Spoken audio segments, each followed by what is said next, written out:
Police Thane Kannada ग्रामीण हद्दीतील जांभडी forest गावालगत त्या वनक्षेत्रामध्ये एका अनोळखी व्यक्तीचं प्रेत आढळल्याची माहिती 13 जानेवारीला पोलिसांना मिळाली होती। ही माहिती मिळताच स्थानिक गुन्हे शाखेचे पथक आणि कन्नड ग्रामीण पोलीस ठाण्याचे कर्मचारी तात्काळ घटनास्थळी दाखल झाले। घटनास्थळी पाहणी करून जांभडी गावात विचारपूस करण्यात आली असता जांभडी गावातील काही व्यक्तींनी मयतांची ओळख पटवली। मयताचं नाव राजू रामचंद्र पवार असं निष्पन्न झालंय। ह्या प्रकरणी मयताचा नातेवाईक प्रकाश रामचंद्र पवार यांनी दिलेल्या फिर्यादीवरून ठाणे कन्नड ग्रामीण ह्या ठिकाणी कलम 103 अंतर्गत गुन्हा दाखल करण्यात आलाय। हा गुन्हा गंभीर स्वरूपाचा असल्यानं पोलीस अधीक्षक डॉ. विनयकुमार राठोड आणि अपर पोलीस अधीक्षक अन्नपूर्णा सिंग यांनी घटनास्थळी भेट देऊन स्थानिक गुन्हे शाखा आणि पोलीस ठाणे कर्मचाऱ्यांना गुन्हा उघडकीस आणण्याच्या सूचना दिल्या।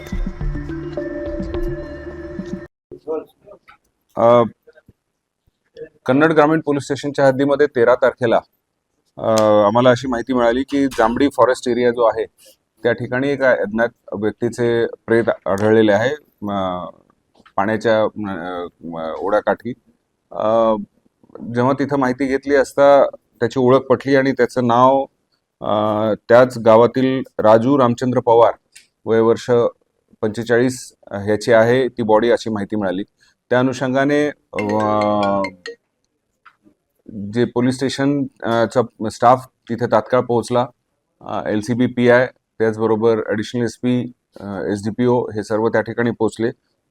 BDDS डॉग स्क्वॉड त्याचबरोबर FSL ची जी टीम आहे त्यांना तिथे पाचारण करण्यात आले आणि जवळपास 3 टीम वेगवेगळ्या तयार करण्यात आल्या होत्या। जवळपास 8 दिवस नॉनस्टॉप तपास कंटिन्यूस चालू होता।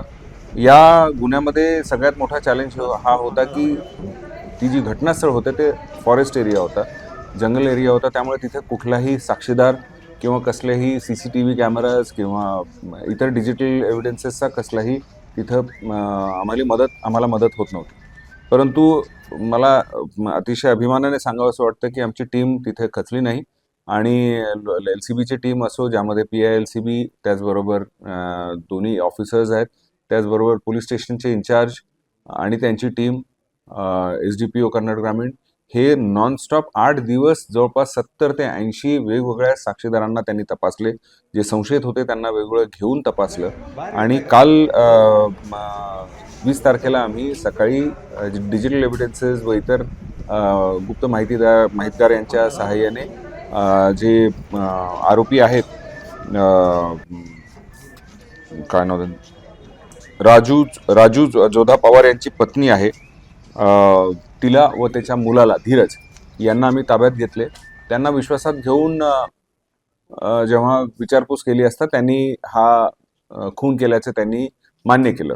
यामध्ये खुनाचा कारण बेसिकली जो मयत व्यक्ती आहे हा जी पवारची पत्नी आहे वंदना तिला तो सारखा अनैतिक संबंधासाठी तिला जोरजबरदस्ती करायचा आणि जे तिला नको होते म्हणून तिने तिच्या मुलाची संगनमत करून 13 तारखेला ह्या मयत व्यक्तीला घटनास्थळाच्या ठिकाणी जांभडी फॉरेस्ट एरियामध्ये बोलवलं आणि तिथं ते दुष्कृत्य करत असतानाचा प्रयत्न करत असताना तिचा मुलगा तिथे आला आणि त्यांनी दोघांनी मिळून त्याचा खून केलेला आहे।